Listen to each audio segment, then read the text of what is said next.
Com efeito, agora a salvação está mais perto de nós do que quando abraçamos a fé.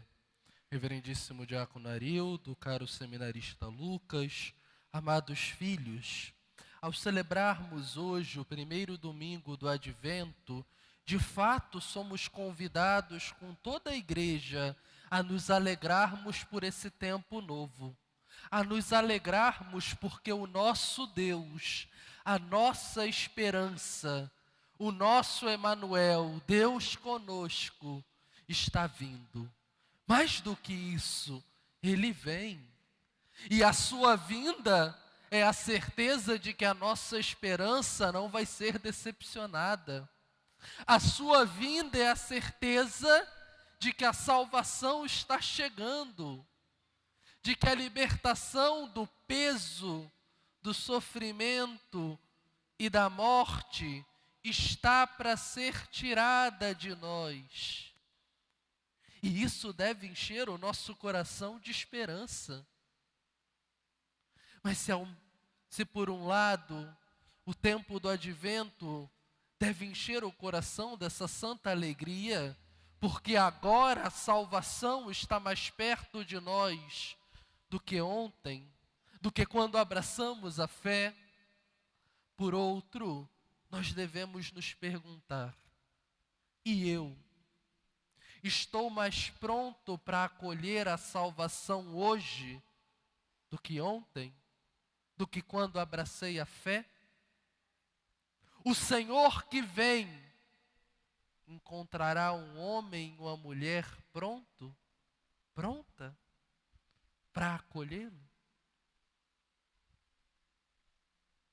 Ou será que eu ainda estou me perdendo e me iludindo, dizendo que o Senhor virá? Virá. Mas até que venha dá tempo. Depois eu me ajeito.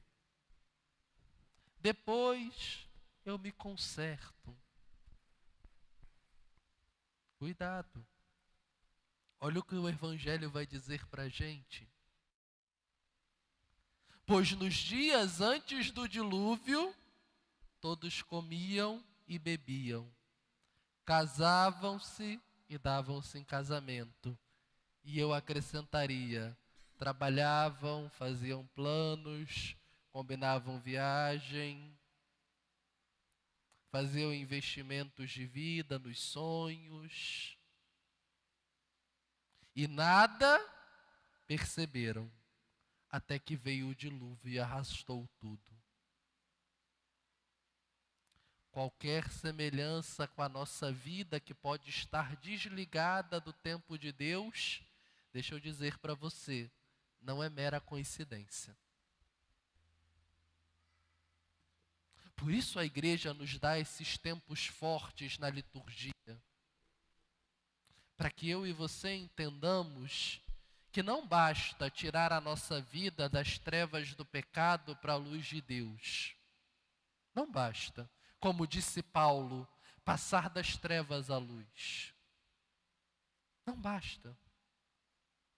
Porque já disse outras vezes, não ter pecado na caminhada da salvação não é nem estar no ponto 1, é estar no ponto 0. Está no ponto 0. Porque Deus não nos cobrará simplesmente o que não fizemos enquanto pecado, mas olhará muito mais os frutos que não demos. O bem que deveríamos ter feito e não fizemos. Por isso, esse tempo se reveste de um convite para olharmos para dentro de nós e vermos se a luz de Deus de fato tem iluminado a nossa vida para nos ajudar a passar das trevas para a vida, da morte para a vida, do pecado para a graça. E por isso a igreja nos dá um tempo repleto de sinais. O verde do tempo comum cede lugar ao roxo da penitência e do recolhimento. A coroa do advento ilumina esse tempo. E por aí vai.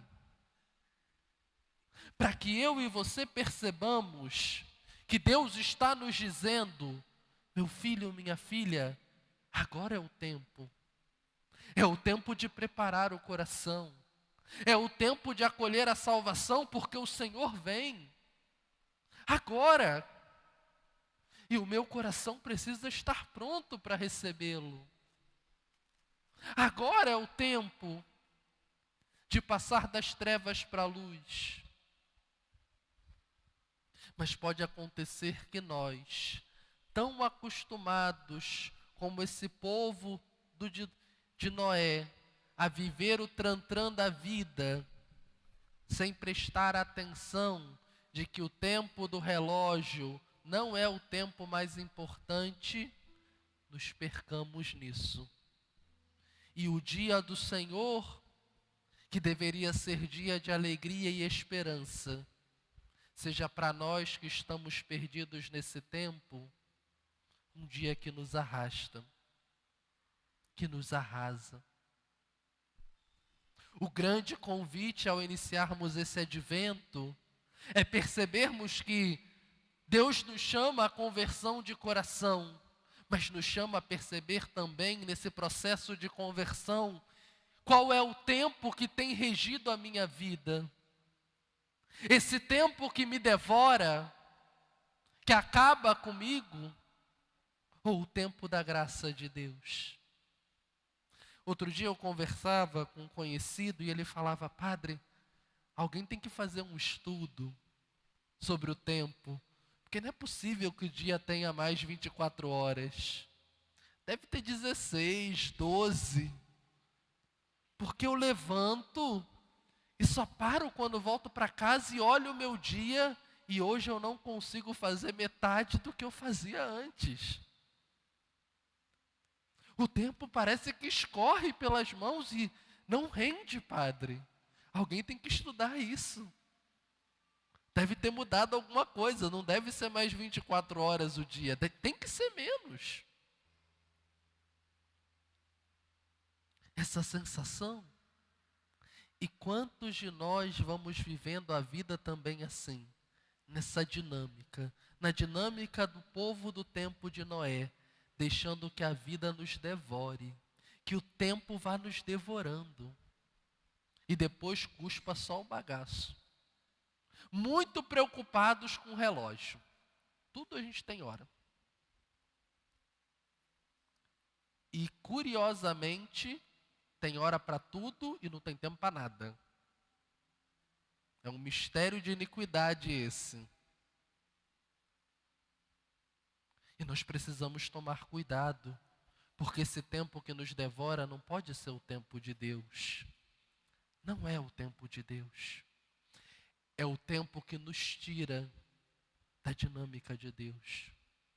E o grande chamado desse advento é preparar o coração tirando o pecado, mas preparar também a vida entrando no tempo de Deus, para que o dia do Senhor seja a continuação do meu tempo e não o final.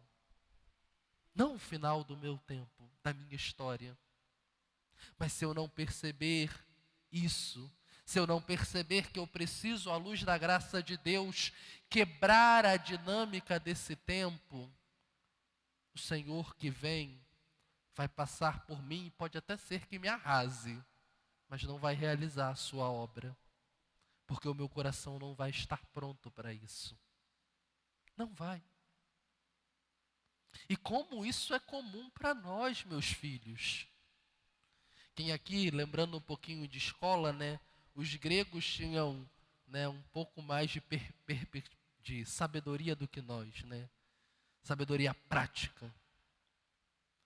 E para os gregos havia uma definição dupla do tempo.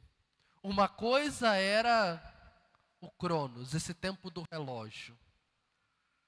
Outra coisa era o Kairos, esse tempo que é diferente, que repercute para além do próprio tempo, que é um tempo da graça de Deus. Quem lembra aqui um pouquinho das aulas do colégio, deve lembrar que os pagãos gregos faziam de tudo um deus. E não à toa, na sua mitologia, o tempo também era uma espécie de divindade, né, um titã, o Cronos, que curiosamente devorava os seus filhos. É claro, tem as explicações para isso que nada nos serve. Mas isso nos mostra que essa intuição própria de todos nós seres humanos, de que o tempo nos devora, não é algo novo, não é uma exclusividade do nosso tempo. E já tinha sido percebido lá atrás. E os primeiros cristãos, percebendo isso, entenderam: esse não pode ser o tempo de Deus. Esse tempo que nos devora e literalmente vai nos deixando só com um bagaço da vida, não pode ser o tempo desse Deus que quer estabelecer conosco um amor eterno. Não pode ser o tempo desse Deus que quer fazer uma obra que começa aqui e se estende para a eternidade. Quer fazer uma aliança que não tem fim. O tempo desse Deus tem que ser o Kairos. E para seguir esse Deus, para estar preparado para o seu dia, eu, como cristão, preciso, no hoje da minha vida, iluminado pela luz de Deus, encher esse tempo cronológico com o tempo da graça de Deus, com o tempo de Deus, com o ritmo de Deus. Porque senão, o dia do Senhor não será o dia da graça para mim, mas será o dia do fim do meu tempo, junto com esse tempo que me devora. O grande convite do advento é permitir que a luz de Deus expulse do nosso coração as trevas do pecado, mas permitir também que essa mesma luz dê ritmo novo à nossa vida, dê ritmo novo à nossa existência. Nos ensine que o nosso tempo como crentes não é o tempo do relógio, mas o hoje de Deus, o agora de Deus que vem. Se nos permitirmos sermos formados por essa luz, não precisaremos esperar 24, 25 de dezembro para cantarmos Noite Feliz. O Senhor nasceu, o Senhor veio. Porque hoje pode ser o tempo em que Deus nasce e vem ao nosso coração. E vindo e nascendo, traz a nós a salvação, a paz, a esperança que nos tinha prometido. Que Deus nos conceda a graça de, nesse advento, vivermos sobre a sua luz. E nessa luz, expulsarmos do nosso coração as trevas do pecado e da morte. E darmos ritmo novo, tempo de Deus, ao tempo presente da nossa vida, para que Ele, quando vier, nos encontre preparados, ou ao menos nos encontre lutando para estarmos prontos para o seu dia.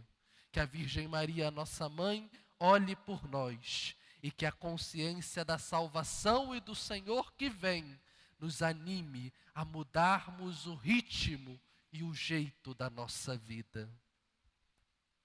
Com efeito, agora a salvação está mais perto de nós do que quando abraçamos a fé.